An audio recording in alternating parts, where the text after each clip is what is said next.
Well, we are back with content. It's been, oh man, it's been probably a month and or more since I streamed. And The last one was a review stream of Perberg's Hotel Story 2, or actually Hotel Story 1 in readiness for Hotel Story 2. But I'm back this time. We are Nicholas, but that's okay. He's got a birthday party he's at. But we're joined tonight by Chris Peel, who has a book in the works, and it's on is Kickstarter, right? Yeah.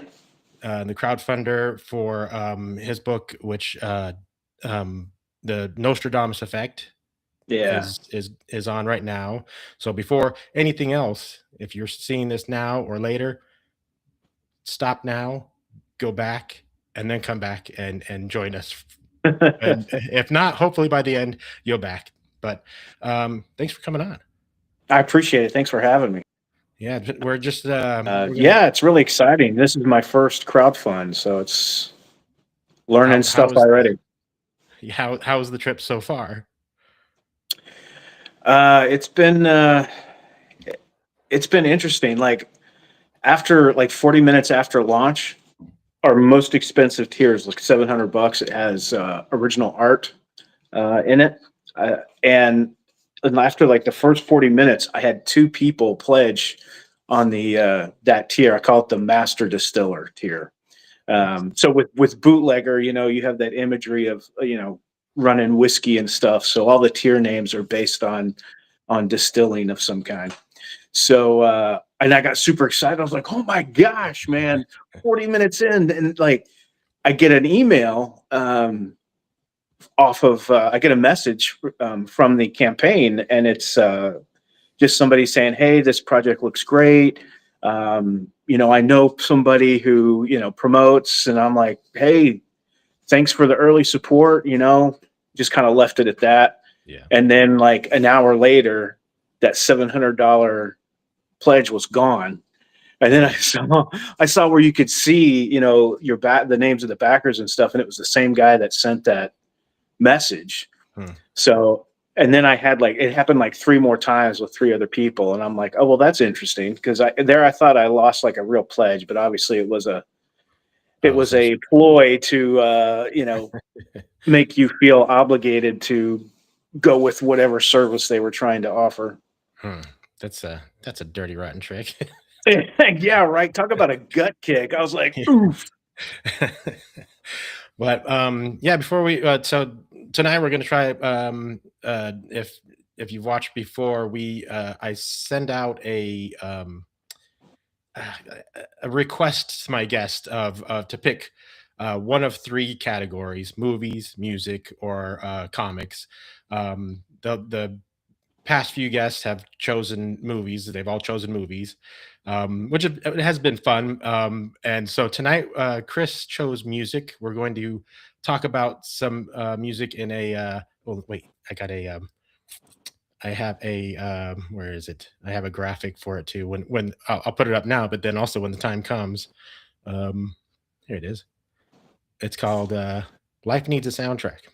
I've been holding Hey, on to the nice. name that I've been holding on to that name for a segment or like a podcast for like a couple years now, and so hey, thanks for letting me be able to use it tonight. That's the kind of thing in Southeast Asia we called karma. Yeah, but yeah, we'll be talking about some of the songs that kind of affected your life, kind of were how I imagine it is we anytime someone asks us about music, we as humans tend to want to point out the coolest songs, or like here's a song you might not know but I do and it's rad, or just our favorites, right? But Right. I like to think about what are the songs that would play in a movie about our lives, because they're it's not necessarily the same thing as the things that we like. True. Per So I listened to your songs, and I think you pretty much got the idea right. Whether you do like these songs or not, which you probably do because they're part of your life, but they're not like all the coolest, most well known, or like the One underground. for sure isn't. Yeah. So, but we'll get to that here in a little bit as well. But I actually, what I wanted to do right now is I wanted to point out a couple of things that I got this week because it's exciting. Did have you happened to get any crowdfunders in this week? No, no, not this week. All right. Yeah, no, I did. Speaking of Nick, I got his books, Roy Beckwith and the Cursed Oh, okay. Continent. Um, I looked through them today. He sent two. Apparently, he's sending two to a lot of his backers so that you can give one away to somebody. Oh, wow, that's great. It's a pretty good idea. Heck yeah. But it came with this little thank you. Oh, yeah. I love the wax seal, man. That is so cool. And it's got like a little note and everything. So that's cool. Some stickers, a bookmark. So I got that this week, and then I also got Flip City Magazine, the Parodies special edition, which I looked through. It looks pretty fun. I have to let's get just flip to a random page, and we'll see some. Nice. How about I do this? I'll I do a look little so bit old. Jesus Christ. I'll make this bigger. So, oops, quick throw one. There we go. Cool. But yeah, so some classic, sarcastic, satirical stuff I'm looking forward to, but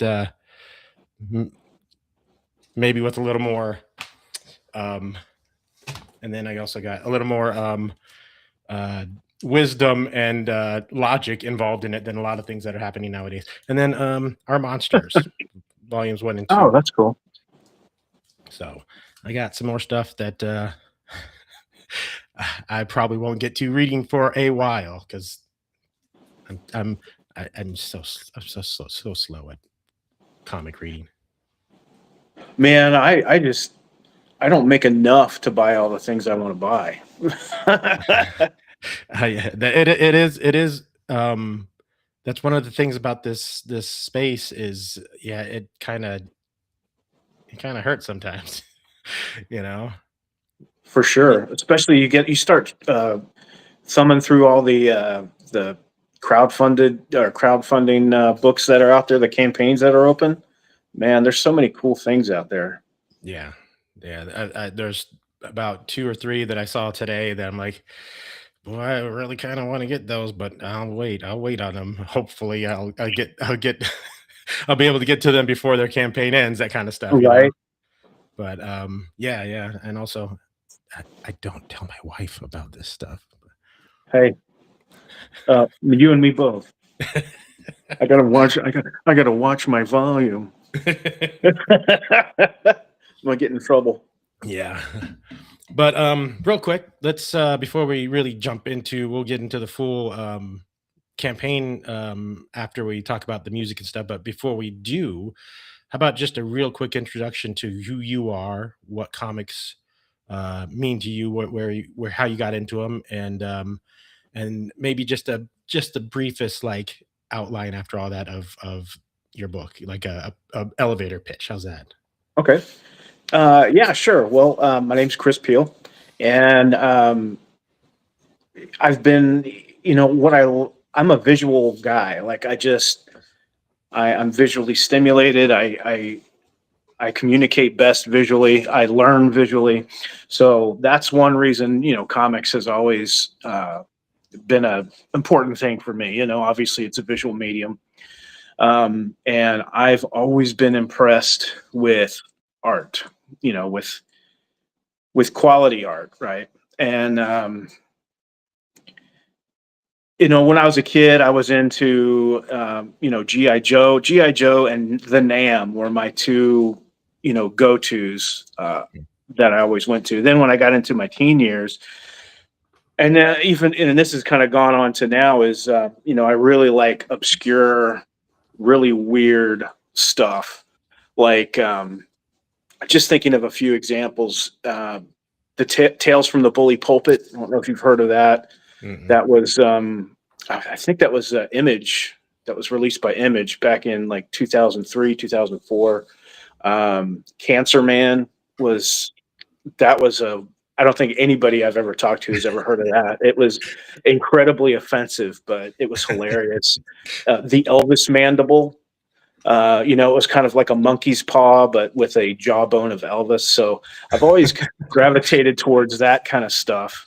And I actually have had my own comic imprint before. In the early 2000s, some friends of mine and I, we were huge Tick fans, and we basically just ripped off the Tick with a character we called Some Big Lumberjack. And, it was a big, dumb guy, and his sidekick was a beaver that he rode into battle. And back then, it was just all tongue in cheek, but now it would be considered horrendously offensive. We had we had two characters in there called Obi-Wan Shinobi, the world's first Mexican ninja, and his sidekick Mañana Furioso was a luchador wrestler. Nice. And Obi-Wan Shinobi didn't speak any English, so he'd always speak in Spanish. And Mañana Furioso would always give him a hard time, being like, "Dude, come on, you got to learn English, man. We're in Chicago, for crying out loud." Just stuff like that. And I wanted it to be way like ridiculous, right? Like he would pray to G. Gordon Liddy and all this kind of stuff, just absolutely over the top, crazy. But the other guy I worked on it with wouldn't allow it. So we did that for about 6 years, and had, for the size that we were, had great success. And then things happened, and we both stepped away. And back in 2020, I started getting back into it, and I stumbled upon comic artist Pro Secrets, Ethan Van Sciver, his streams, which I just thought were hilarious. Mhm. But then he introduced the idea of crowdfunding to me, and I thought that was brilliant, because to me it sounded like almost like an online comic book convention. Yeah. And I loved doing cons, man. Cons were the best. Of course, this was 25 years ago, but Yeah. cons were the greatest thing, man. I had so much fun there. I met Ethan Van Sciver back then. He did a sketch for our character back then. We hung out at a bar after a show. We did a wizard show and hung out. I've Billy Tucci and just tons of other Yeah. comic pros, and so I got the self-confidence to do something on my own. And that's where we are now with Bootlegger Comics and the Nostradamus Effect. Nice. Yeah. That's one of the things about, um, the indie comic scene in general, but in particular, this kind of corner that we hang out in, sort of, but it does kind of, it has done that for a lot of people, where it builds that confidence. It builds excitement. It makes you want to, and a lot of I think a lot of good comics have come out of this kind of movement, or whatever you want to call it, in indie comics, and it's exciting. Like I said, I just got those three today, and after the holidays, everyone, let's slow down a little after during the holidays stuff, but it's picking back up. People are starting their campaigns. Things are, Right. there's a lot going on. It's exciting. And it is exciting, man. I mean, just the idea of creating something. Now I say just a writer. I'm just a writer. I don't have any drawing artistic ability whatsoever. I tried very early on. I was so frustrated. We were trying to find an artist for Some Big Lumberjack. So I tried and worked on it. And I mean, the best I got was, it either looked like an alien, or like they had polio. There'd be one normal size arm, and one arm would look like a noodle. It just wasn't. It didn't work. So Yeah, yeah. so but to write something and then to give it to an artist, and they get the intent, and then they create it, they Mhm. make it alive. Yeah. And to see something that's been in your head for X amount of time come to life on page is just thrilling. Nice. Yeah, I have hopes, but as of right now, they're mostly just hopes because I'm also very lazy. So this is this is my kind of um I don't know if it's contribution or whatever, but my in into this indie comic scene is I've done some review videos on TikTok and some streams and stuff, and it's just like you said, it's like a convention. It's like it's our opportunity to just hang out and talk to dudes who like the same junk that we do. Right on, man. And you know, it's still contributing. You know, you may not be creating a comic book or something like that, or yet, or but you're still doing something. I mean, what you're doing takes, it is part of, there is a creative process there, right? I Mhm. mean, you're not just, you have a plan that you put together, you have an outline of what you want to do, and you're not just coming on here. Like I tried, and I would just come on, do a live and be like, "Hey,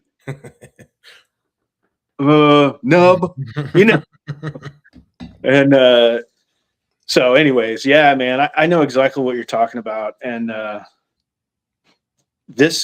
even more so, this whole bootlegger Nostradamus effect thing has, like, we're just now launching, and it's been one of the greatest creative experiences I've had in my life. I'm writing the best stuff I've ever written. Nice. Um, I'm getting, you know, validation by pros, Mhm. which, I'm not saying pros are better than people who are just trying to break in the industry. It's not Yeah. that they're better. It's just, their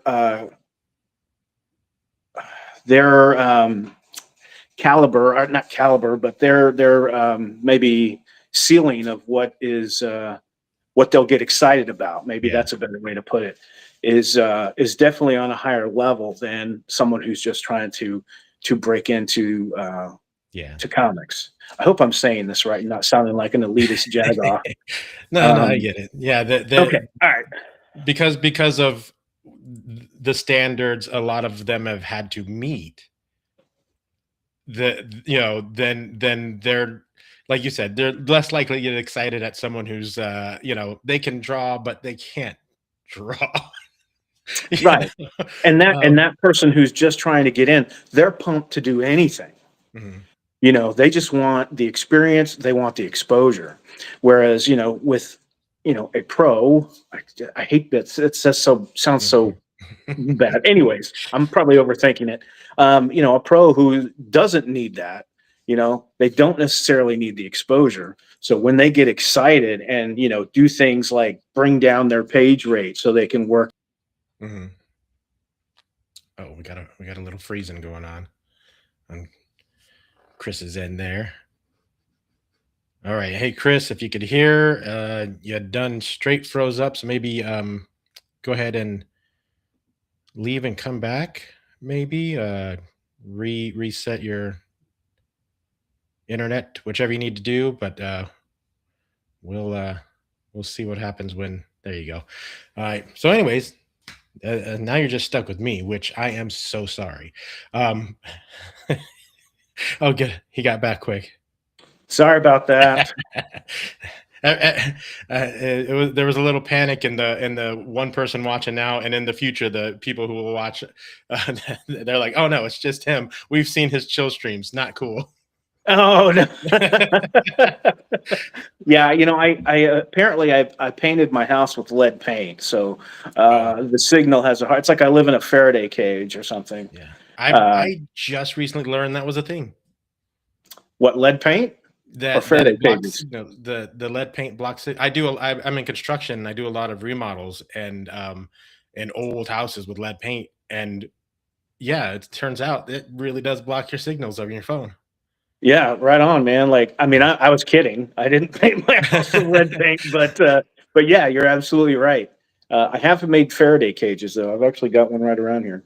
Oh, nice. But we were you were talking about you were talking about that, but real quick before we move on to the next bit, let's go ahead and talk just like I said, a real quick elevator pitch about Nostradamus effect and like Certainly. What's it about? Okay, so it's about an obsessed scholar who participates in a forgotten ritual, um, and knowingly opens this kind of awakens this evil entity, and they're gifted with the power of prophecy, but they're also cursed to be a tool of death's rage. And a plague of biblical proportions begins to spread through Europe and into Turkey. And a CDC disease detective and an international agent team together to figure out who, why, and how to stop this from destroying all of humanity. Okay, so if you are watching, that sounds at all interesting, and if it doesn't sound interesting to you, what's wrong with you? For real, that's not, like sounds like a fantastic premise, intriguing, tense, all that stuff. We'll get into the campaign more fully in a little bit, but that just pitch itself should be enough to get you to go and want to back this book. But when we get into the art and stuff, it should push you over the edge completely. So, like I said, go back the book. It looks great, sounds amazing, and but one of the things that within modern culture, social media um, being the biggest push of this, a lot of times getting to know somebody is the thing that pushes people towards buying a product, towards backing a book, towards watching a show, whatever it is. Mhm. Um, that parasocial connection that we feel to a creator, to a that's why that's why we have things like influencers. Right. People think they know somebody, and so they'll watch them, and then they'll Yep. go and they'll buy their candy bars when they pop up in Hmm. the stores. So with that in It's mind, about trust. yeah, I mean, at the end of the day, it's about trust. Yeah. exactly. And so with that in mind, I like to kind of build that with this show. I want so when the things that I send, the movies, the music, the comics are just ways of people to say, oh, I like that movie as well. So maybe this person, this comic book writer, will have a similar taste in comics. Well, oh, I like those music or this music, or whether I like the music or not, I can connect to the reasons why. Right. So we're going to talk tonight about some music, and hopefully it goes well. Because like I have some backup plans for whether or not these videos play, but it's time for our first shot at Life Needs a Soundtrack. Um, Hey. yeah, I need to work on a little Ba-da-ba-ba-down. yeah, exactly. I'm gonna cut that and make that the sound from now on. Oh, So that would rock. um so my request was 5 songs that were important in your life. Yeah. 5 songs that were maybe marked changes, maybe marked heartbreaks, maybe marked um just a good day. Sometimes it's just a good day, Yeah. and that Yeah, song sure. sticks with you. And so Chris was kind enough to supply some of those, and we're going to talk about those right now. So tell us about your first. While I see if I can get the video set up. Tell us about the first one, which was Dire Straits, "Money for Money for Nothing." nothing. Hell yeah. So, this song was a huge song when it came out. I imagine I'm quite a bit older than you, but I was in like the sixth grade or fifth grade when this song came. Fifth grade, I think, when this song came out, and it was massive. Like I loved music. I've always loved music my whole life. On Saturdays, I would listen to Casey Kasem's Top 40 on the radio, and have my tape recorder ready to record the songs I loved, and that was one, and Yeah. it was number one for weeks. It stayed in the number one slot forever, and it's one of the songs that really got me wanting to play guitar. because that song starts and it's kind of like that slow build up, right? And then the drums, and then the guitar kind of slowly start, and then the riff hits, man, and that's like a little miniature solo in the beginning. Oh, dude, it's Let's the go ahead and balls. see a little bit of it. I do not know why you're. Oh, because you're on your phone. That's right. um, the volume. Yeah, there we go. There's the drums.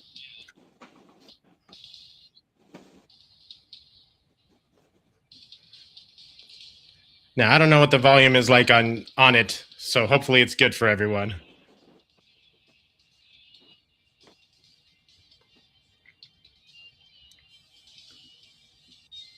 Here comes.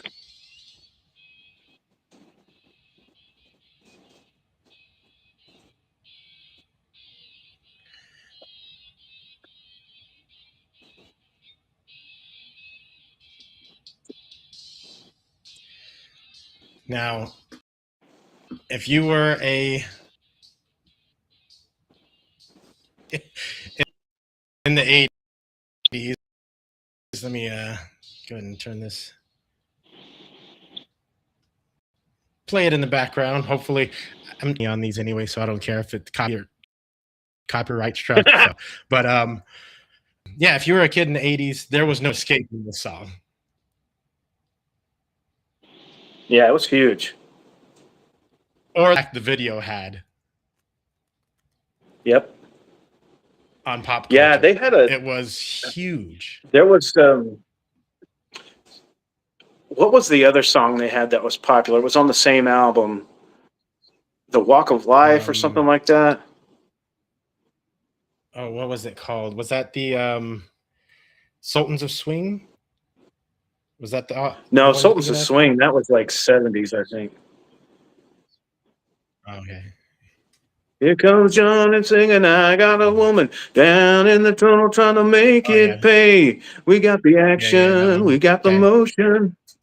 Yeah, that video was another big one. It had like the NFL in it and stuff like that. That was another big one. But So I remember I had an assignment because of bandwidth or whatever. Sure.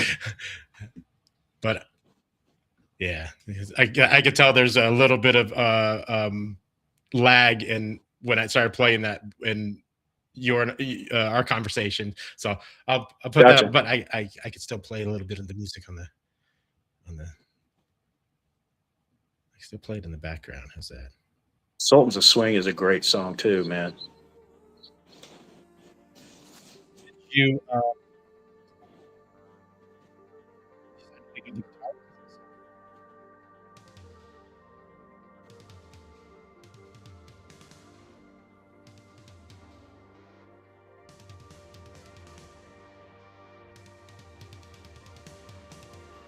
So I had I had an English assignment when I was in the 5th grade where I had to give an oral presentation, and I used this. I did it about my boombox. I had this big, massive boombox, of course, 80s, right? And I had that queued up. So when I finished my spiel about the boombox, I hit play, and this part here came on, and I blasted it in the classroom. It was great.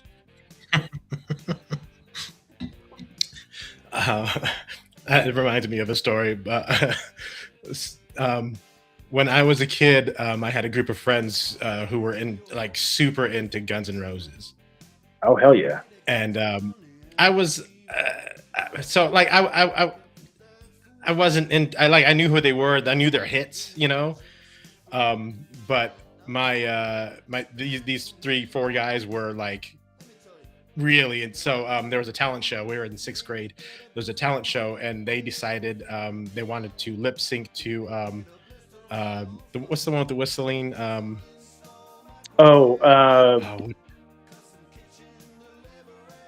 Patience. Patience, yeah. They wanted to lip sync one more guy to fill in, so I ended up as Duff. Nice. It was we didn't make it to the show, but just doing that in front of the teachers was painfully embarrassing for me Oh man, because dude, I love doing that I stuff. well, I mean, I'm like an extreme introvert. So that's, that was the first thing, but also I don't know anything about this song and this band. Like everyone else is like the my friend James is doing the dance and stuff, and they're all kind of playing the parts, and yeah, and I'm just, there. Oh, I hated it. I hated it. I was so glad. I had to pretend like, oh, dang, we didn't make it in, guys, but I was so thankful. Meanwhile, they turn their back. You're like, yes. Yeah, exactly. Um, so is this song just remind you of childhood and what it was like to be a kid, huh? That, and it was one of two songs that was really instrumental in me learning guitar. I think we get to the other one here too, don't we?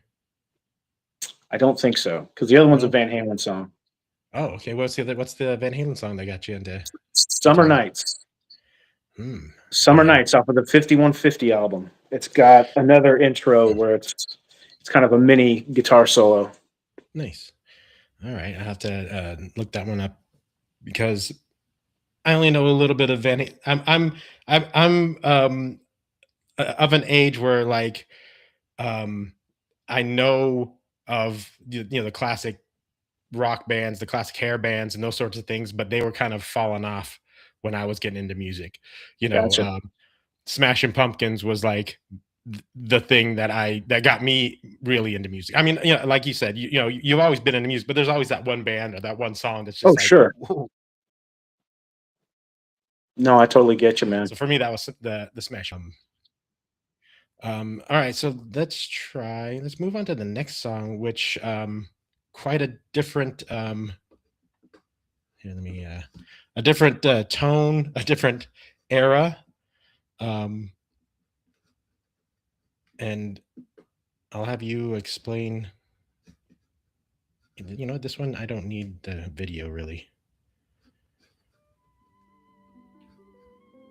I think, is it "I'll Take You Home Again," Kathleen? Yeah. I'll take you home Oh man. again, Kathleen,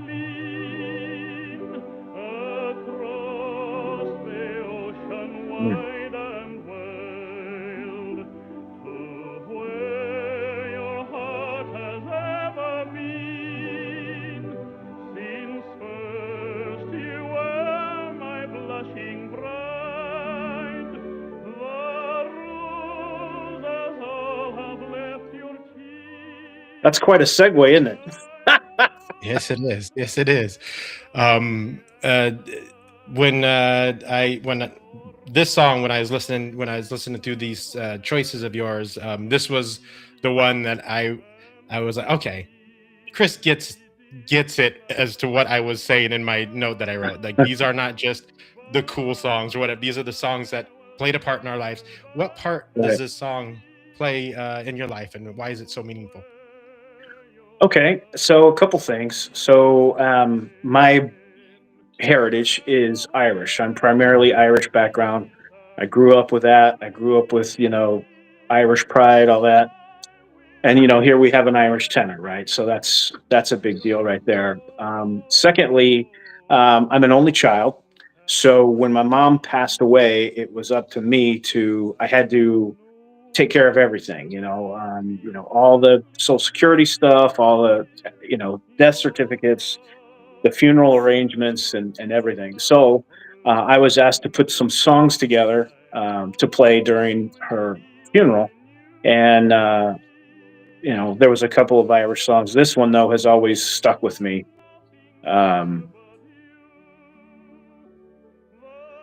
she always wanted to go back to Ireland, or not go back. She wasn't born in Ireland, but she always wanted to go there. And I just felt like this song, even though it's about a husband talking about his wife who's passed and he's taking her body back to Ireland. It still is about losing a loved one, and it Mhm. just has stuck with me. And you know, every year or so, I'll play it, kind of in honor of her. Yeah. Yeah, it's when I've heard it, it definitely it brings up those feelings of loss and also love and but like a hope. There's a hope in this song as well. Yeah. It's really a pleasant song. I noticed that Johnny Cash does a cover of it, and I Hmm. didn't get to listen to that, but I might give that a listen. Um, and but this one, yeah, it's yeah, it has that feeling that a lot of music doesn't have anymore nowadays. Yeah. Yeah. Well, I mean, totally Mhm, different era, right? mhm, And just the sound of his voice has just a sorrow to it. yeah. And the Irish, man, they they can make sad songs like nobody. And I've always, it is the other thing too, is I've always gravitated towards sad songs. Uh-oh. Had a little pause there for a second, but I think we're back. Right. Um, I'm gonna turn this up and just give it a little bit more of a listen because Your voice is and those R rolls are fantastic. Yeah. sweet, and the tears bedim thy loving eye. But I will See, I take have you back. my dad was I don't know how he got introduced, but he loves musicals. Oh, okay. Oklahoma, in particular Rodgers and Hammerstein stuff. But but even Fred Astaire, and before that, the Fred Astaire, Ginger Rogers, those kinds, and the sound quality, even though it's not as clean and crisp as we get nowadays, it's it's more it touch I really do think it touches something in us more than than the crystal clear sound does. Agreed. It's Absolutely. There's I don't know. There's just, I don't know how the right words really to for me anyways, is it has just kind of an ancient, especially this, songs like this old, Mhm, it just kind of has an ancient feel, like it's just, I guess, a voice from the past, which of course it is, yeah. but just that quality. I hear it too in a lot of old country music, like um, Bob Wills. Yeah, Mhm. Bob Wills is still the king, but no, I know exactly what you mean. All right. So, another, probably another. I don't think this is quite as drastic of a change as the last one, but because the beginning of the song is um, a little more mellow. But we'll move into the next song. Tell us about.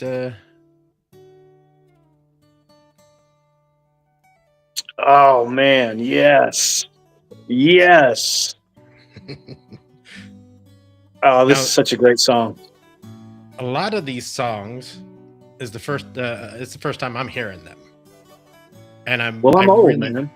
yeah, but I like one of the another thing that I like about this like idea of this segment is I get a chance to hear songs I haven't heard and probably wouldn't hear. And all of these songs are songs besides Dire Straits. I already knew that one. Everyone, but Right. like, I've added all of these to my playlist, my work mix. So you know, it's good stuff. And now we're getting into the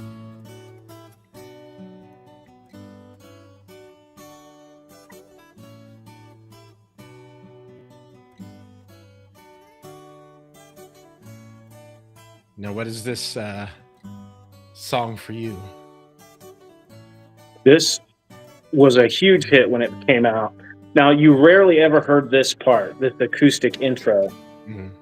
It would pick up on the radio. It would start right here. So most people would know it from this point. From this point, but it's a hair band. Tesla, one of the great hair bands of the '80s, and this was a huge song. And I was always sappy. I was always a sappy guy, and I loved learning love songs because I would play them at school. I'd take my guitar to school and I would play and think, of course, the chicks would fall in love with me, which of course they didn't give a rip that I was playing guitar. But this song in You know who it particular, did though? You know who it did though? Other dudes with ratty long hair. right? Yeah, yeah. Those were the ones who would stop and be like, "Oh, dude, I think you play some Skinner." This song in particular, this was the very first song I learned to play all the way through, from beginning to end, including the guitar solo. Nice. And yeah, I love this song, man. I have Pandora. I don't really listen to the radio much anymore. I use Pandora, and I had to get it's a Cinderella station, so the band Cinderella, and it's all this stuff comes on, man. It's freaking great. Nice. Yeah, it is. It is. I do like that aspect of streaming services is kind of being able to, you know, curate your own sound and stuff. My problem with it a lot of times is that it then begins to limit things. I find that people I know in my life who listen to Spotify, Pandora, or whatever, and they don't necessarily move out of those realms any longer. Which I don't know. It's their, you know, they're able. You could do that. Oh, here's the solo. Let's do a little solo listen.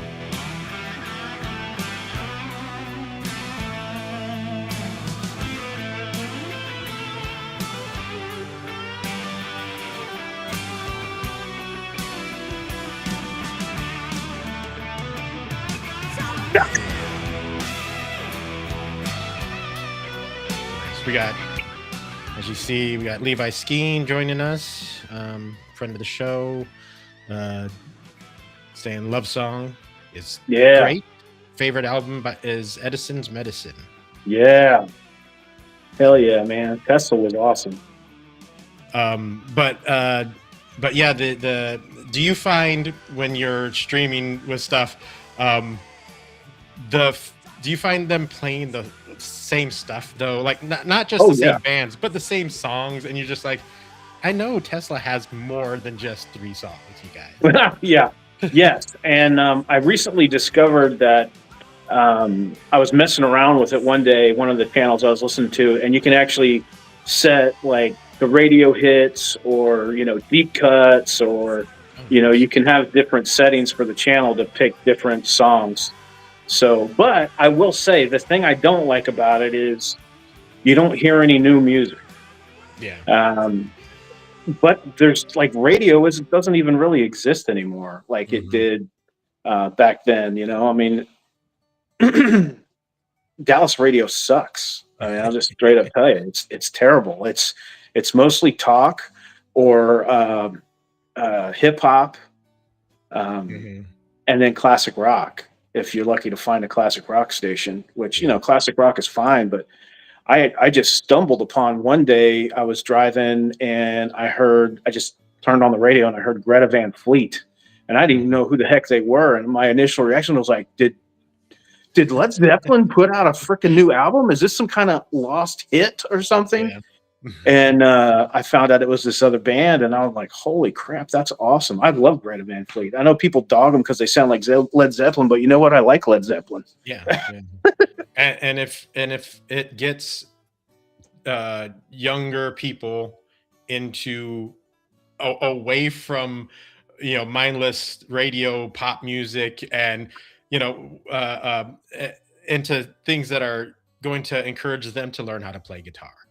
Encourage absolutely. them to want to write songs, encourage them to want to create things, like rad, like great. I find I doom scroll on TikTok probably too much, but I found quite a few bands that I enjoy on there. That's kind of like the new MTV, if you can get through all the goofy political stuff and the dances. Yeah. And you're like, oh look, it's a band. Let's see what they're like. But yeah, it's pretty and that's a good point. You're absolutely right. I get on the TikToks. I got a TikToks channel, and yeah, I found some punk bands that are really just freaking the balls, man. There's this one I can't remember their name right now because I keep thinking Vecna, and I know that sure as hell isn't their name. But it's a punk band, and they've got a gal who's the lead singer, and man, they sound it's very 90s Yeah. punk, so they've got kind of a almost kind of a No Doubt vibe Hmm. to them, and so yeah, I'm definitely thankful for TikTok for At least that. putting some new stuff in front of me. Yeah, there's plenty to not be thankful about TikTok for, but we can at least. Yeah, yeah, you can say that about anything, right? Yeah. X, yeah, it's all. You find some gold, but yeah, sometimes you're digging through some turds to get to it. But whichever, we're not going to stop doing it. Just clean your fingernails when you're done. Yeah. All right. So you mentioned a little punk rock. You got some hair metal. What is your do you have a genre that's like more your thing, or has it changed over the years? I go in phases. There's you'd be hard pressed to find a genre that I don't like, save for rap. Rap is pretty much the only thing I universally don't care for. I mean, there's a couple of exceptions, but I don't even know if they'd be considered rap. So, like the Beastie Boys.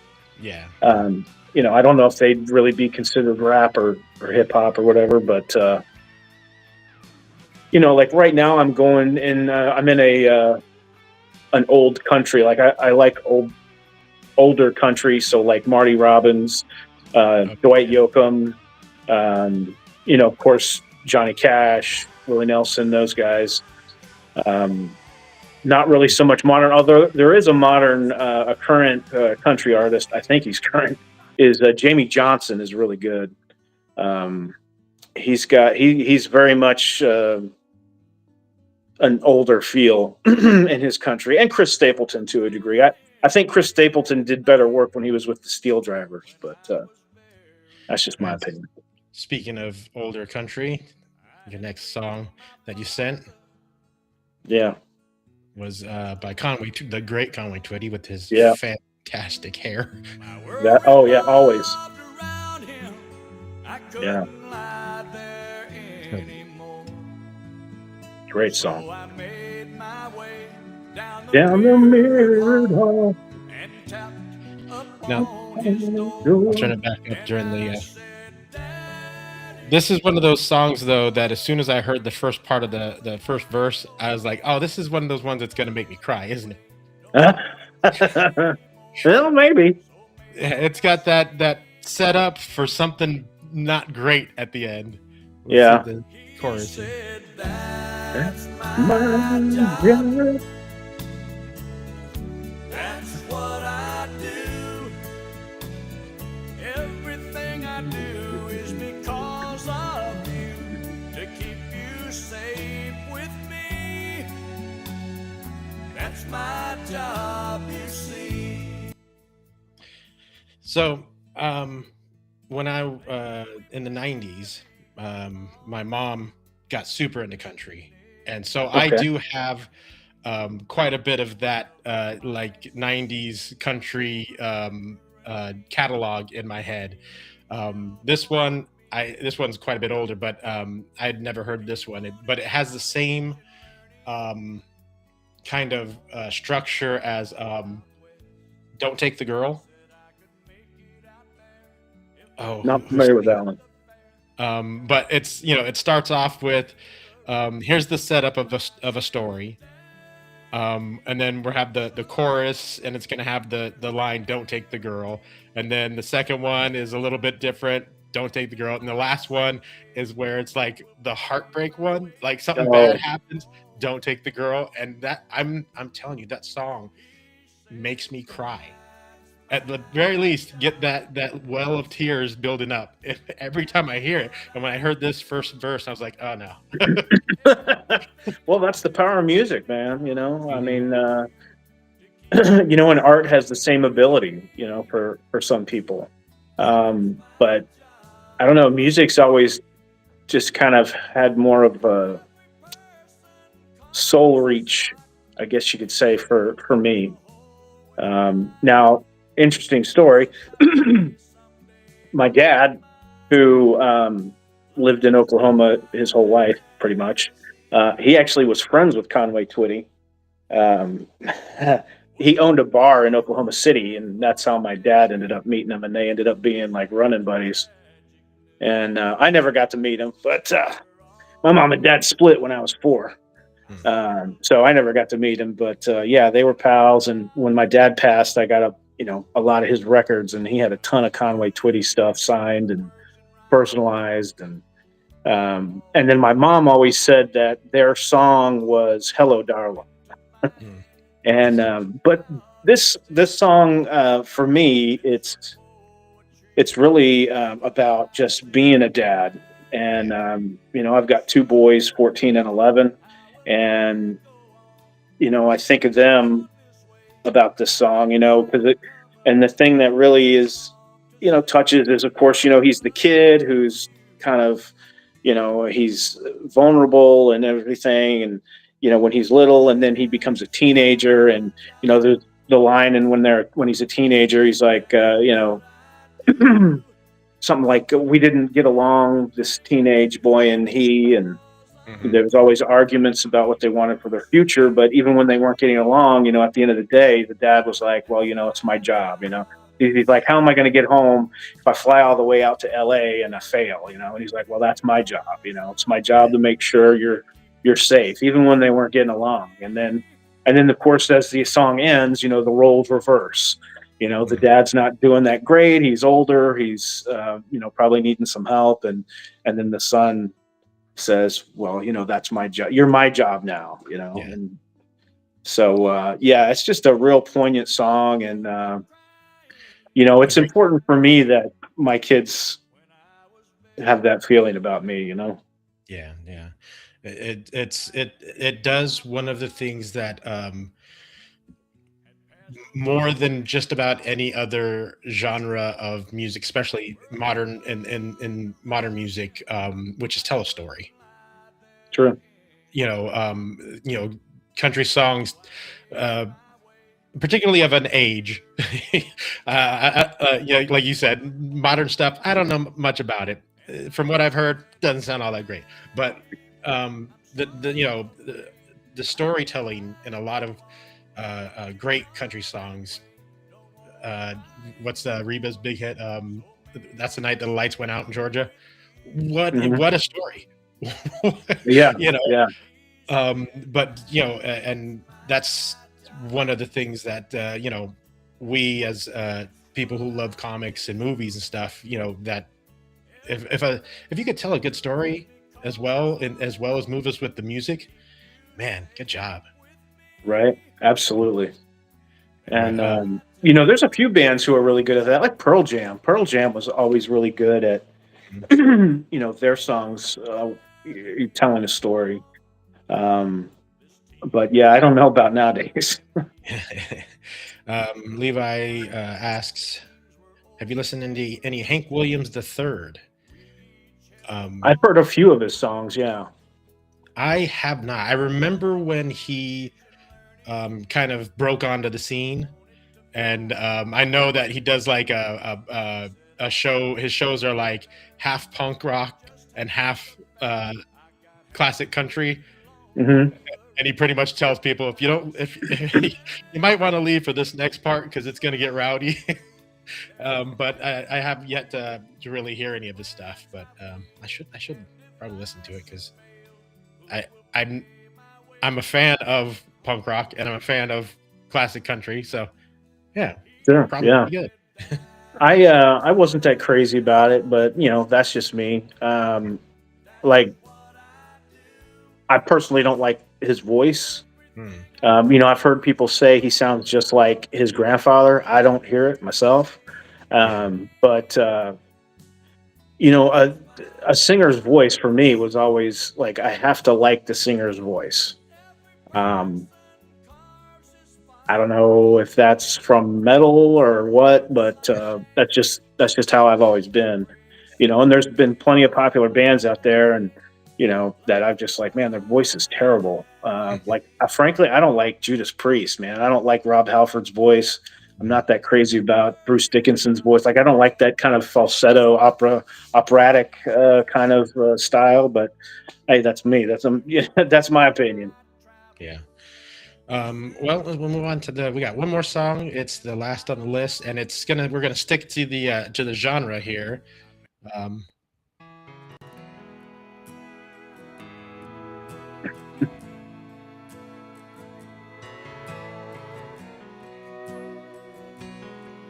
Now, what I should have done is done research into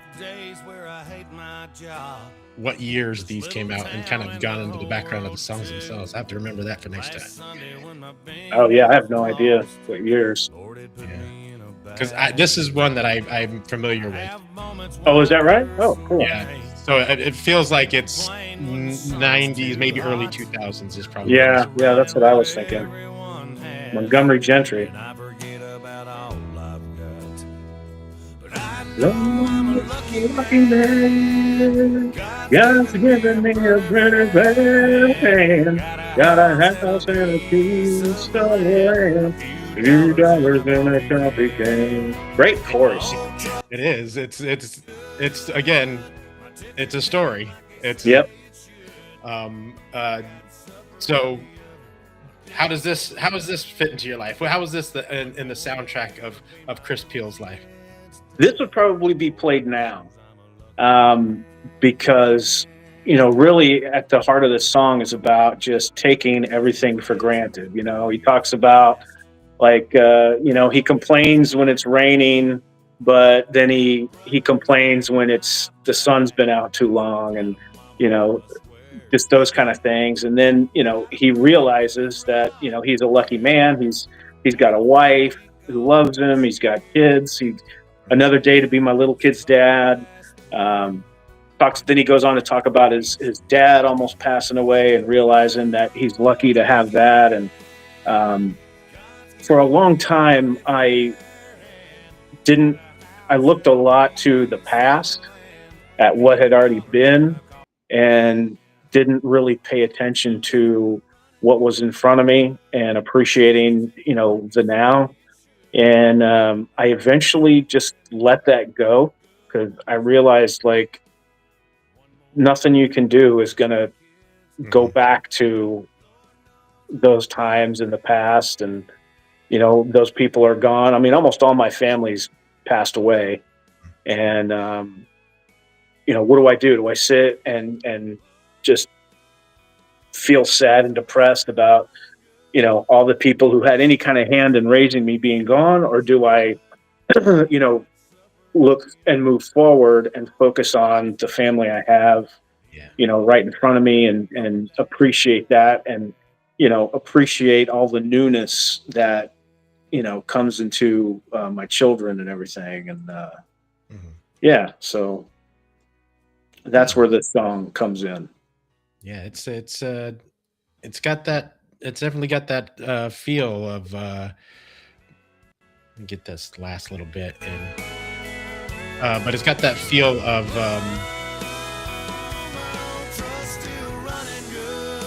It's just I just gotta listen to it.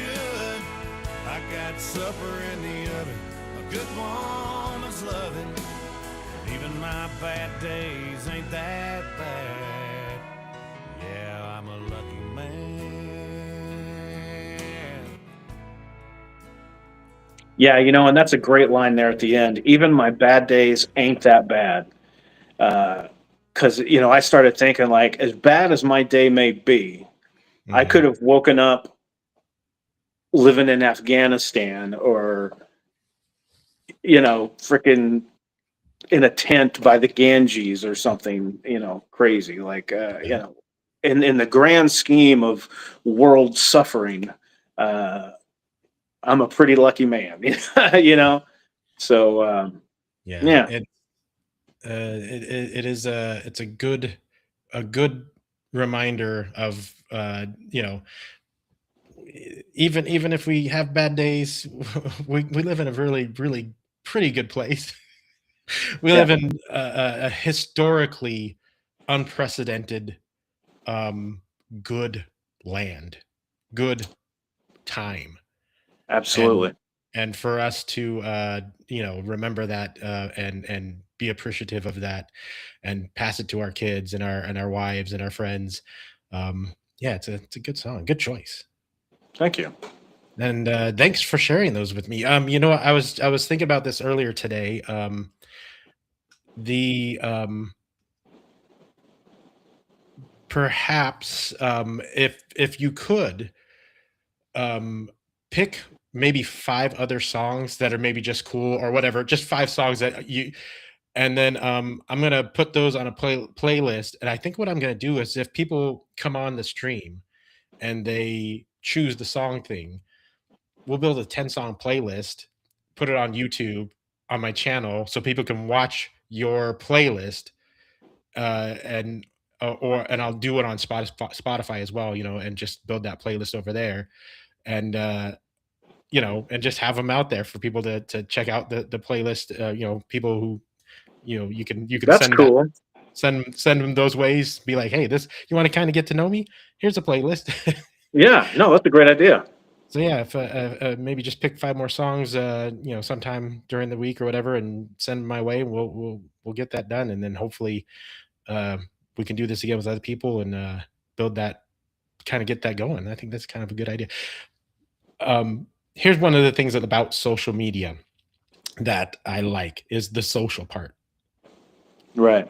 And I don't think that we get enough of the positive part of that. Okay. We get a lot of the negative parts in social media. I'm scrolling through my X feed and I'm getting depressed. But to have these kind of that's kind of what I want to do here, is kind of build that more friendly, more happy, more joy filled social connections.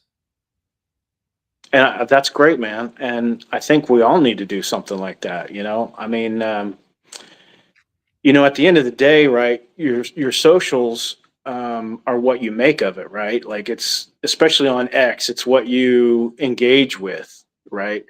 So, but the low hanging fruit, like a lot of the rage bait and stuff that the algorithm pushes, because that's what the algorithm is geared for, right? Is it's meant to highlight controversy and conversation, and to encourage engagement, right? and Mhm. and and rage bait is really the best thing that does it, or Yeah. engagement farming. You always see, I think it's funny, you always see some really good looking gal come on and be like, I guess men just don't like me, what's wrong with me? And there's like 5 million freaking simps in there. Oh baby, you're beautiful, you're beautiful, Yeah. message me, I love you.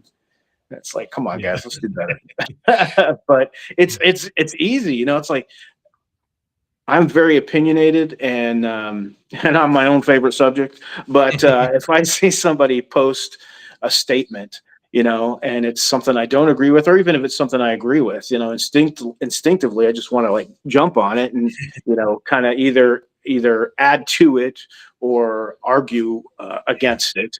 And I've been trying to fight that urge, because I know when I do that, I'm encouraging the algorithm to send me more of that. Yeah, yeah. So, I I've been fighting that urge as well. Part of it is because I've noticed a lot of stuff is AI. I mean, a mhm, lot of stuff is becoming AI, and it's just it's the same thing where it's just made to get engagement, and it's stupid. And you look below, and the comments of people are arguing over something that's not even, it never happened. It's not even real. right. And then or then you have what I've noticed a lot lately is parody accounts. Hmm. people are pretending to be of a like a left wing lunatic, and they're pretending to be that, but they're not really.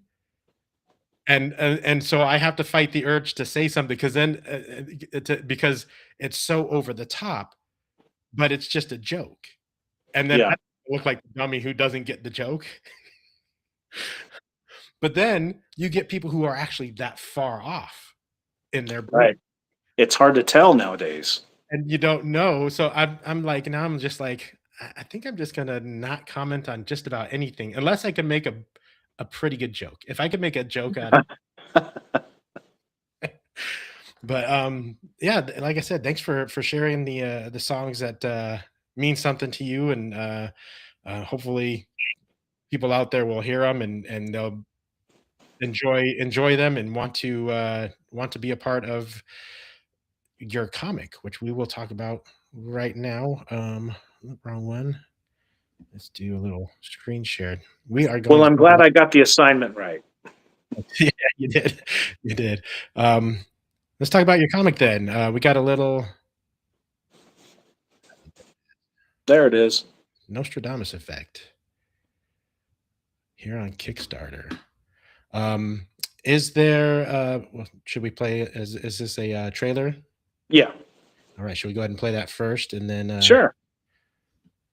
hopefully everything works sound wise?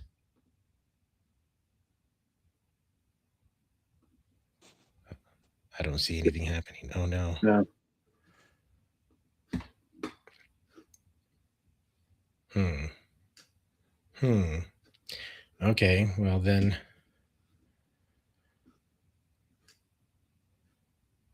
Did you That's not try gonna. the play button there at the bottom? Yep. That one. Okay. Well, Nothing, huh? All we right. will. We will. We will not do that then. Let's do this. Let's go back because it seems to have. Oh, you know what? There we go. Let's go back to there. Yeah, that didn't work out. So, anyways, guess you're gonna have to just tell us about it. Moving right along. Yeah, so I'll just kind of tell about where the idea came from, which is actually kind of mirrored in the 5-page prologue that we have here. And when I was about 13 or 14, I saw a documentary on Nostradamus. It was called The Man Who Saw Tomorrow, and it was narrated and hosted by Orson Welles. And the movie starts, he's telling this story about these three friends who were testing this legend that was about Nostradamus. And the Nostradamus had said, you know, whomsoever drinks from my skull will inherit my abilities. However, whoever disturbs my grave will die. So these three friends went to try it. This was during the French Revolution. And they dig him up. One of them gets the skull, pours wine in, drinks, and dies right away. He is shot by a stray bullet and is killed instantly, right as he was drinking from the skull. And that just blew my mind. And I immediately thought, what a great story that would be. And that has been brewing in my mind now for, geez, almost 40 years. And this just was the right time to finally make it a reality. So the first 5 pages is telling that legend. And on the 5th page, it shows a kid in front of a TV watching that documentary. So let's go down to that real quick, and then we'll come back yeah, up to the there's top. page 1. So, beautiful art. Let's talk about a little bit about Sure. your art. Yes. While we look through these. Just blew me away, man. That first page, it's supposed to be like a woodcut panel. Just absolutely gorgeous. Now, the pencils and inks on the interiors were done by Carlos Granda. and just did an absolutely beautiful job. And the Yeah. colorist is a guy that he collaborates with often, named Champe Ramirez. And his colors too, just like it. Yeah. Just look at that. Look at the red there when he's having the visions. Like it just Hmm. really makes everything pop off the page. And the skull, the detail on the skull. Yeah. My first thought when I saw this like this first panel right here was it reminded me of what's that red coat Oh, okay. from image. What is it's not image, it's you know what I'm Is it talking not about, Image? The the Dark Horse? well yeah, I guess image puts it out, but the Oh, imprint, I'm trying to remember. Ghost Machine. okay. Yeah, I saw it. I saw that yesterday. Actually, I was intrigued by it. But but like the same amount of detail and care that is in Redcoat, and especially in who is that? Fabok? Jason Hmm. Fabok does that one. Um, maybe, but yeah, beautiful, beautiful work. Yeah, I'm the caliber of talent that I'm working with is just really just exceeded my expectations. And there you see the kid watching the documentary, and obsession takes hold, and the world will burn. So, is this then? How much of the story? So, is it the only part of the story that takes place in the past is going to be This, this, and then everything else is modern yes, day? Is it kind of uh, what's it called, treasure hunty kind of a thing? no, not treasure hunting, um, because after this, where we see the kid obsessed with just become in a Mhm. trance there with watching that documentary, we then jump to modern day, and there's the grave robbery scene, and then they drink from the skull, they get the powers along with the curse, and then all hell Mhm. breaks loose. So it then Nice. becomes the CDC disease detective and this international agent. It's kind of like hunting this person down, trying to figure out first off what the uh, origin is of this disease, um, Right. and um, and then going from there. I'm trying not to Yeah. give too much away. Yeah, yeah, no doubt, no doubt. But no, this is sounds um how you were talking earlier about when you got into comics and stuff. There was kind of the weird stuff you were into. Maybe not necessarily the superhero scene. Um but I was kind of the same. I'm not as obscure, I don't think, as when you said the tick, is like finally something I've heard of. But but I was kind of the same where I got into comics, with Jim Lee and superhero stuff, but quickly kind of veered into some more indie stuff. So like the Tick was definitely in there, but Flaming Carrot Oh and yeah, um, Seth's work. What was it? What was his stupid thing called? I forget what Seth's book was called, but yeah. Anyways, um, but where yes, the art was still enjoyable, but it wasn't like the story wasn't superheroes. It yeah, was, and this sounds like a blockbuster, like a blockbuster film. Like this sounds like something, you definitely want to keep an eye out for when it comes on HBO Max, you're as a right. series or whatever. Well, I appreciate that. So I'm excited about it. How far along are you on this book? How and when can people expect to be getting it? The whole story's been written, and it's going to end up being about 12 issues. So the entire thing's been written. Um, as far as art, all I I'll just lay my cards out on the table here. All I could afford to do was the first 5 pages. Did the first 5 pages, the cover, did a variant cover, and then an illustration by Ermitas Blanco. And in hindsight now, I think I realize I should have picked somewhere more in the middle of the story to use as a preview of the book, because I kind of realized I was like, my God, everybody's going to think this is a period piece, because that whole 5 pages, for the most part, is all in during the French Revolution time period. Yeah. But that's how you learn, right? So if we get funded, when we get funded, right, is the way to look at it. As soon as the money clears, we go right into production. Excuse me. Now, Nice. Go ahead. No, I'm just I had to exit and come back in because of it won't show me the campaign what you call goals and Oh, stuff, okay. because I had backed already, and Oh, it's just taken me to, here's your I contribution. It's guess. like, no, so yeah, anyways, go ahead. I was just messing with that. Okay, so this bootlegger is more than just a one-shot thing. I actually have a total of 12 titles in production right now, as far as writing, and probably about half of those are part of the same universe that this Nostradamus effect takes place in.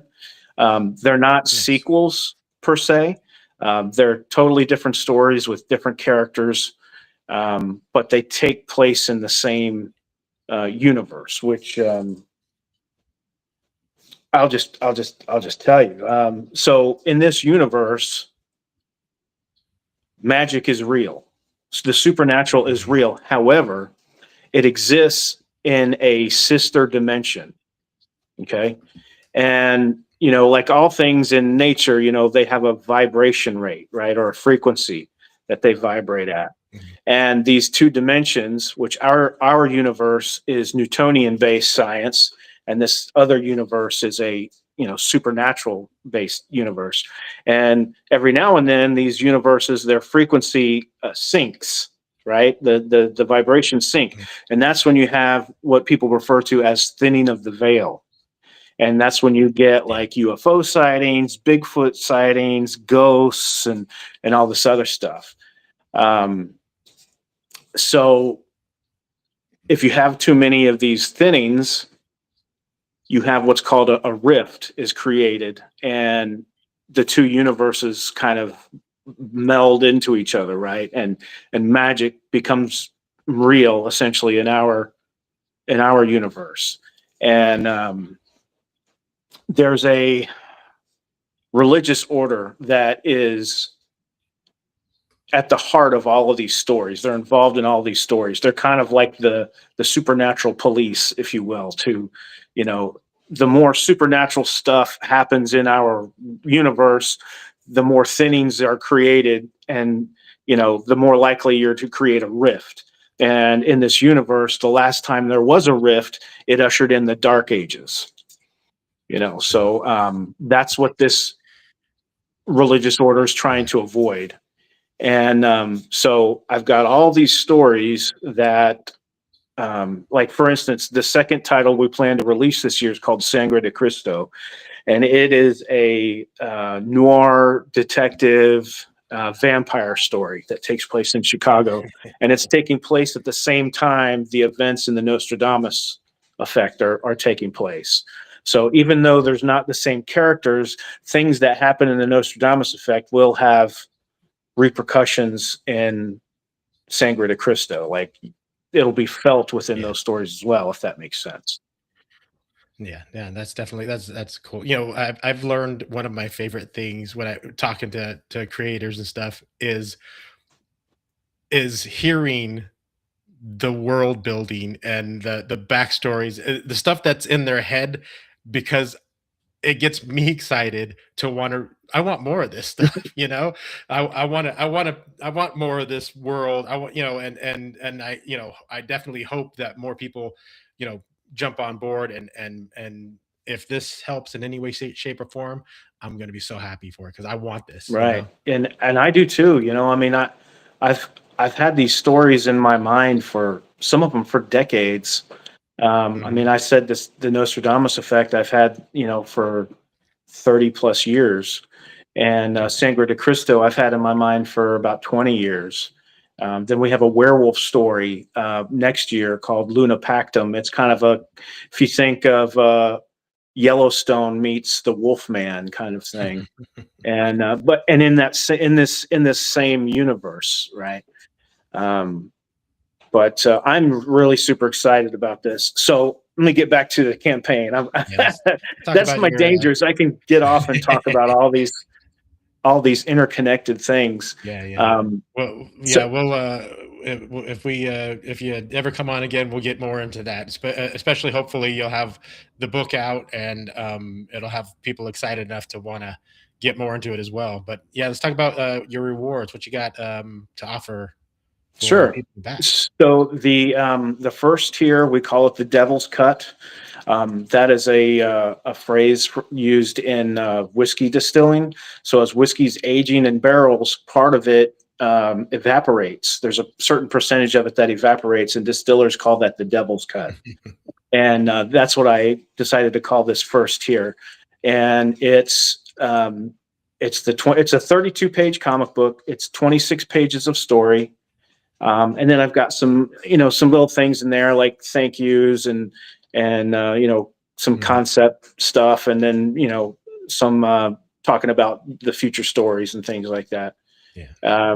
The cover is done by Carlos Granda, the same guy that did the interiors, and that is, I want to say it's 17. Yeah, $17. Yeah, and the second tier is the distiller's cut, and that is of the same story. And this is our variant cover done by Bogra Bara. I think I'm saying that correct. He's an artist, a comic artist out of Istanbul, which I thought was interesting because that's where a good chunk of this story ends up taking place. Thanks. And that was just pure chance, you know. I was like, Mhm. oh my gosh, this is so cool. So this cover is actually going to be a triptych.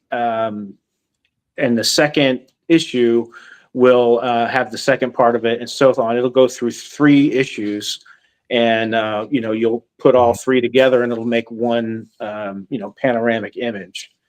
And this one's 25.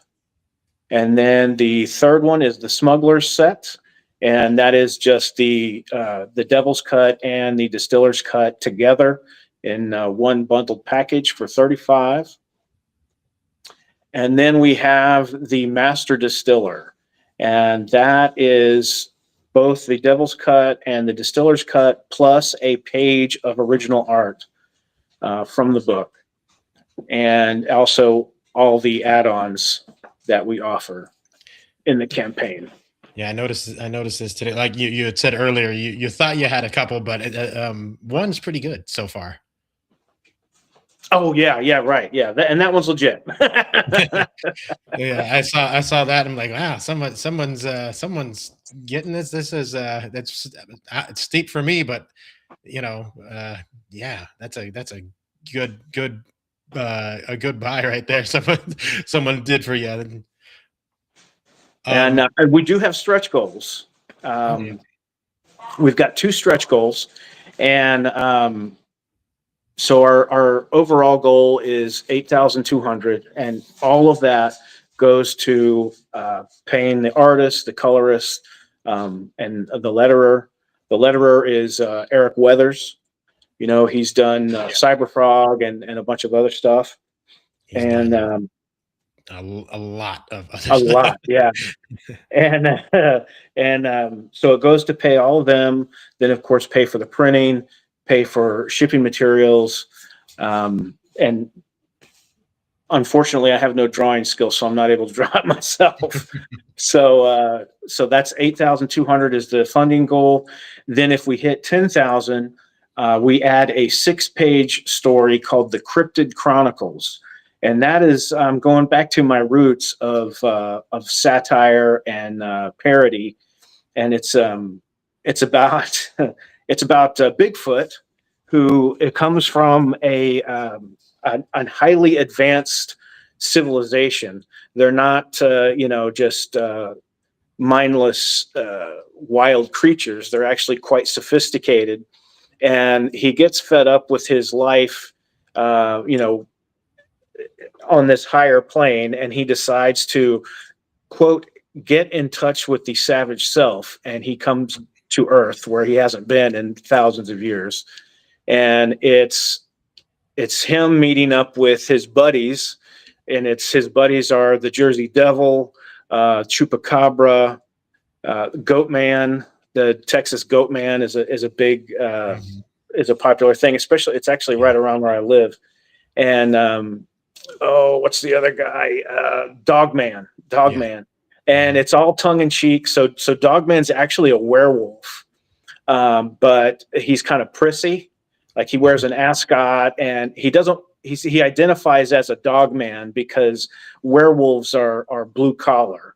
So he doesn't, someone calls him a werewolf, and he says, "Don't misspecies me," and it's it's them, and their favorite pastime is punking humans, pulling tricks on humans and all that kind of stuff, and it's very tongue in cheek, and it's quite funny if I do say so myself, which of course I've just done, and got a great team on that. The penciler on that is Rodrigo Riez. The colorist is Steve Cannon. I don't know if you're familiar with him. And the letterer is Warren Montgomery. So that will be added to all the books if we hit 10,000. If we hit 15,000, I add a 10-page story called The Last Watch at San Saba. And this is a story that takes place on two different time periods. There's a period that takes place in modern day, and it's a bunch of teenage friends. They're like from ages 12 to 14, and they're in this really small town in Texas, and they watch YouTube and all these different influencers, and they see some guy metal detecting and find some cool stuff. So they decide to go out to the ruins of this old Spanish fort called the Presidio de San Saba, and they go out there at night. They sneak over there at night, and they start to kind of excavate to try to find. They of course think they're going to find Spanish doubloons and swords, and they start finding spoons and stuff like that. But then they find the sealed box that has the journal of the captain who was in charge of the Presidio when it was active. And they start reading about it. Well, then we flash back to, when they're reading the journal, we flash back to 1757. And I have a totally different artist doing that time period. Nice. So the guy doing the modern time his name is Rod Looper. And he's also done some Rippaverse stuff. Yeah. And then the guy doing the 1757 time period, his name is Roberto Ali, who I know is really well known over in Europe. He's got a very painterly, realistic style that I think will look beautiful in that 1757 timeline. And Steve Cannon again on colors, and Warren Montgomery on letters. Nice. Are you are you going to be getting on a lot of other streams? Because I want you to be seen. I want all this sounds so good, dude. All this sounds so good. I want to read all this stuff. Honestly, I'd really be happy to send you scripts and hear your take on some of this stuff if you would be interested in that. Yeah, of course. That'd be like I said, I've done a few reviews on TikTok, just super short, but I try to be as fair as possible. But also, like, yeah, that'd be great, like, to be able to see where some of this stuff goes, and yeah, definitely. But yeah, are you going to be on other streams and stuff where people can get some more info and more get to know you to even better? Yes, I have. I'm working on getting some more eyes on the project. I have something loosely planned for Tuesday, but until it's 100% lined up, I don't want to put somebody on the spot, until I get the 100% A-OK. And I've got some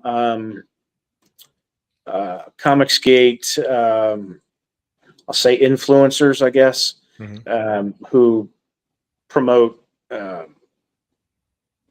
crowdfunded campaigns. Yeah, yeah, I've got them in the process of looking over the campaign and stuff. So hoping something will come from that.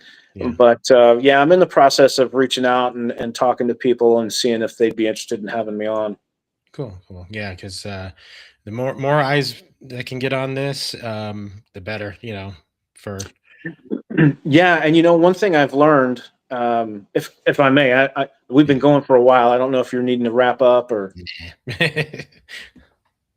Okay, so one thing I've learned is I'm not getting a lot of traction on X as far Mhm. as like views and all that kind of stuff. It's starting to pick up, but of course I'm starting to reply more. So obviously there's a connection there.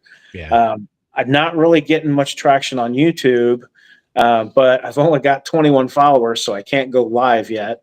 yeah. And then, but on Instagram, it's just blowing up. Nice.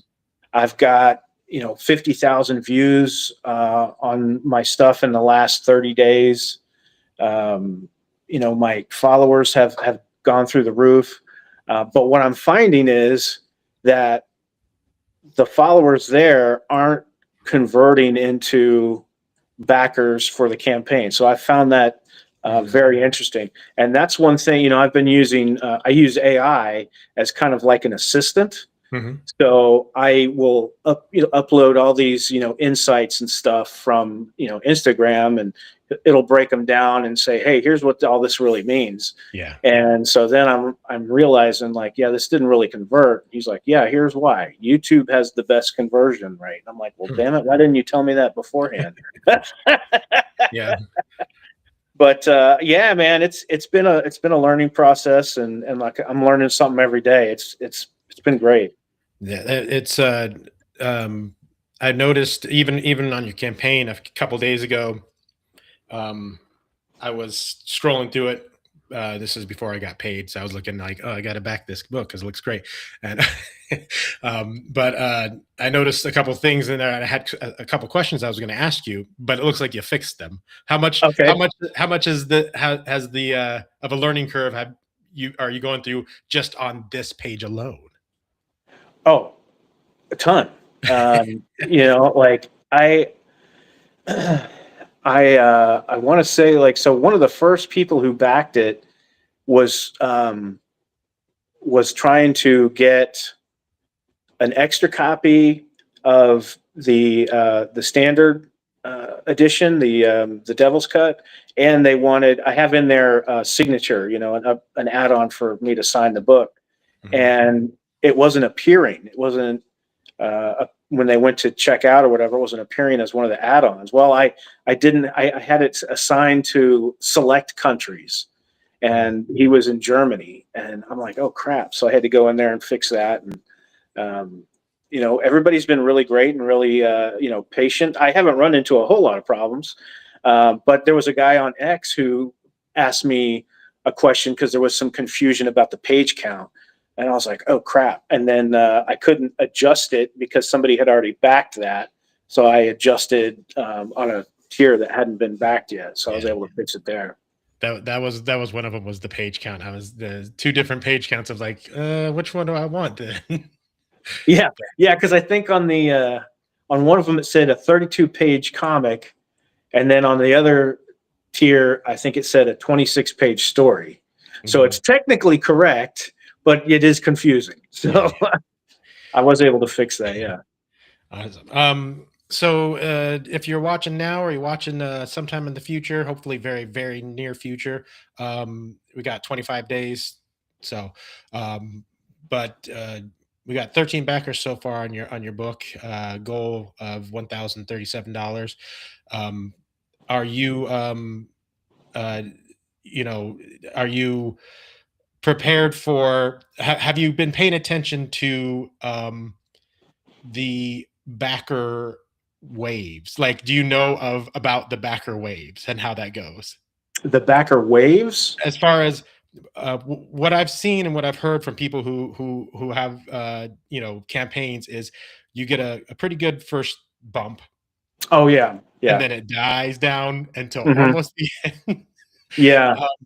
But are have you prepared yourself for that to where you might run into a dry spot for a while and you Oh yeah, yeah. I've before I started, when everything was still, under construction per se, you know, I put together all these contingencies. Like, okay, what if we overfund? What do we do? What if we just fund by, the skin of our, no happy place? What do we do there? Then what if we don't fund? What do we do then? And so I've got contingencies. I've got a plan for everything that could possibly happen. Nice. And I'm trying to focus on that rather than look at, I'm what, Tuesday, 4 days in, and I'm Mhm. I'm only 12% there.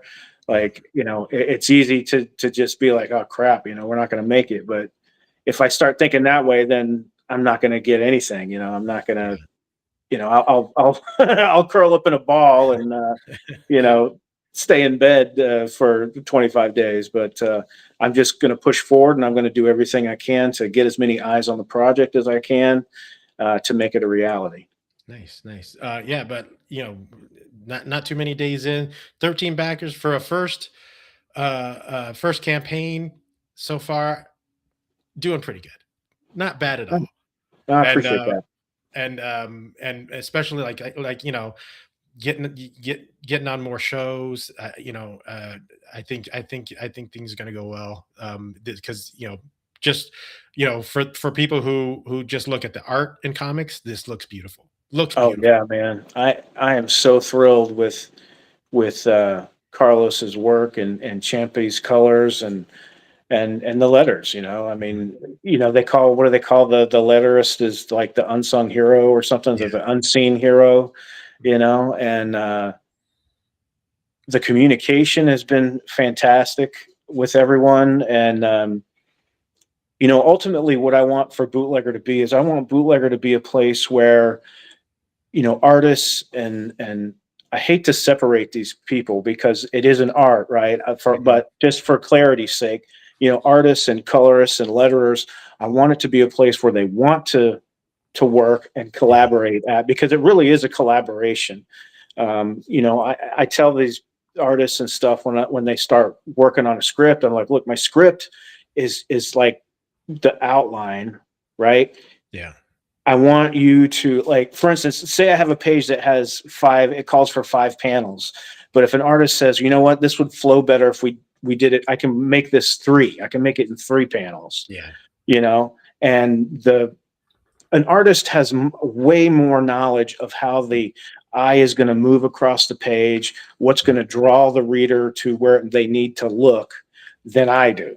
Yeah. So I give my artist, and even with the colorists in the letter, I do the same thing. I'm like, look, essentially I go, you're the expert. I'm deferring to you because everybody who I'm working with, luckily, is highly experienced. Nice. I've been very fortunate to have very experienced and very talented people on our art teams, and it's been incredible. We've got as a matter of fact, I didn't touch on this earlier, but one of the add-ons, we have a fine art print by an artist named Ermitas Blanco, and he's another international comic book artist. It's funny, like my taste in art has really gravitated towards a lot. There it is, right there, and I just love that thing, man. It's so cool, and it gave me an idea for another story. So Nice. here he's drank from the skull, and he's having these visions. There's, I think, women like burning at the stake. There's Notre Dame burning, and then of course there's 9/11, and And then, it's great. I told him, I was like, first off, it gave me an idea for a story, and that's actually that wall. That's actually what the crypt really looks like. That where Nostradamus is buried. So that's pretty cool. this looks very much like that actor. Oh, now I can't remember his I name. I know exactly what you're talking about. He played Hannibal Lecter, Yeah, right? yeah, Yeah, that guy. Mads Mikkelsen. Yep, yeah. Yeah, I've gotten that a lot, and he totally does. And I like I like the style of this too. Like there's kind of a the brush work and the hands and the folds and stuff. Yeah, very very nice looking. Just gorgeous. So we're offering this as a print, and he's also done another one for Sangre de Cristo. And I put both of these in AI and had it animate them. It's Yeah. so freaking cool. Oh, we got a comment. Hold on one sec. Oh, John from John's Long Box. Back this looks great. It does look great. John, Thank you. if you get a chance to rewatch this, the story sounds great. His pitch is fantastic. So go back and and listen to that too. But also, we got a little talking about some music, which I know you're a big music fan, John. So maybe jump back and listen to some of that too. But thanks for being here as well. Yeah, absolutely. So it sounds great, looks great. I desperately hope that let me close this window down. That you can get on some more streams, some bigger streams. I'm small fry stuff, but but and get a lot of eyes on this because it looks great. It's something I definitely want to get. I want to read these stories. And Man, that really means a lot. It really does. I really appreciate that. yeah, it's I I love comics that break outside of like we mentioned earlier, Ghost Machine. Like some of those stories are just they're not superhero. They're which I love superhero stuff still, but like to get something that's more I don't know, like cinematic, more of a story that could work. Superheroes are very specific, very specifically, the comic book. They're very specifically a comic book genre. Sure. You get into the movies, they still they're pretty cool, but they're not quite the same as in comic. But this kind of story where this could be just a novel. This could be a like I said, a series on a streaming service, a great blockbuster movie or whatever. And it's exciting that people have these ideas and are able to try to get them out, try to and it's cool stuff. I love this. I love this thing of indie comics and crowdfunding. It's just cool. I know it's just a whole. It's opened up so many doors for creators who otherwise never would have seen the light of day. Hmm. And that's not in any way me criticizing Marvel or DC or Image, whatever. It's just the reality of what it is. I Yeah. mean, it's just the reality of the business. Especially the big two. They've got to curate to their audience, and their Yeah. audience wants what they want, and they're going to be less likely to take a risk on a totally different type of story, right? Yeah. Um, Well, but to be fair, they're not. I don't know that they're curating for their audience anymore so much as they're bored. well, maybe you know, it's it.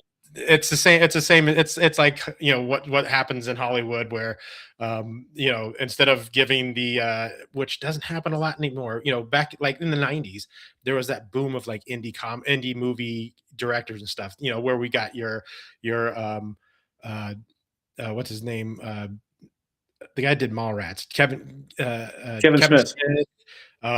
Who else came out of that? Uh, Man, my mind's gone blank. The guy who did Robert Inception. Rodriguez. Robert Rodriguez came out of that. Like all these guys had like these little cool indie things. They're not Mhm. doing that anymore. And comics are the Yeah, same way where, but this allows people to do that. And it's really, it's exciting. Like it is. like Dave Brink says, indie is where the passion is. I'm not stealing your line, Dave. Don't worry. I'm just quoting you. Well, But and one thing is Bootlegger Comics is actually part of a bigger company, I guess you'd say, or bigger entity, which is Bootlegger Entertainment. nice. And now I'm probably going to sound a little Eric July-ish here, but my goal for Bootlegger Entertainment is comics.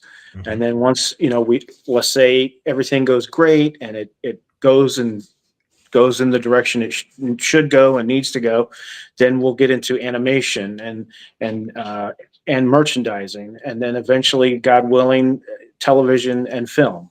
Yeah. I'd like to see Bootlegger Entertainment just be a full-on entertainment company, Yeah. but it's not. Also, it's also not. We do comics, then we got to a certain level, we stop doing comics. Now we're just doing animation. We get to a certain level, we stop. No, it's always comics. Yeah. It'll always be comics because it's an important medium. There's a couple of things that really made my imagination explode. It was Mhm. seeing Star Wars when I was 4 years old, and it was comic books. Nice. Those GI Joe and the Nam. Just I don't know if you're familiar with the Nam, but of course, '80s Vietnam was Mhm. everywhere. Movies and TV and my uncle, who was kind of my father figure, he was a Marine. He was a Marine Corps Vietnam veteran, and that's all I heard about growing up. So, uh, Yeah. what I would do is I would get tracing paper and I would trace my favorite panels and stuff like that. Be Nice. like, Yeah. look what I did, Ma. Yeah. Yeah. So it turns out you're not that much older. You're only about 4 years older than me. So Oh, is that right? yeah, yeah. No.